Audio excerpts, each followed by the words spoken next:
শুভ বিজয়া সবাইকে। আজকে আমাদের পাড়ার বিসর্জন, তাই তাড়াতাড়ি রেডি হয়ে গেলাম। মা-বাবা সবাই রেডি হয়ে আগে থেকেই চলে গেছিলো। আমি সবথেকে লেটুস। এই যে বিসর্জনের ভাসান টান আসলে শুরু হয়ে গেছে এবং সবাই দাঁড়িয়ে আছে। মা যখন চলে যাবে মানে নামানো হবে এবার।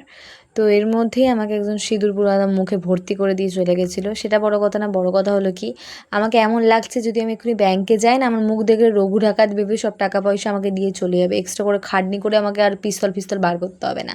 মানে মানুষকে নাকি সিঁদুর পরলে ভাল লাগে, আর আমাকে এরকম জংলি লাগে কেন কে জানে। তারপরে চলে এসেছিলাম ফুচকা খেতে। ভাই সবার আগে পেট পুজো, তারপরে অন্য কিছু।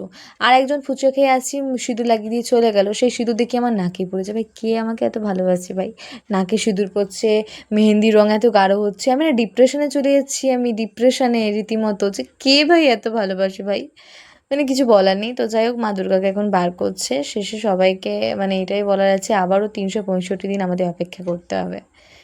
তো এখন আবার আমার মাথায় বুকে সব সিঁদুর ফিঁদুর লেগে গেছিলো, ওইগুলোকেই মুছছিলাম এবং ভিডিওটা এন্ড করলাম। ভালো লাগলে like, comment, share, follow, subscribe. এখন বিসর্জন করে চলে এসেছি, পুরো ভিজে গেছি, তাই জন্য সবাইকে টাটা।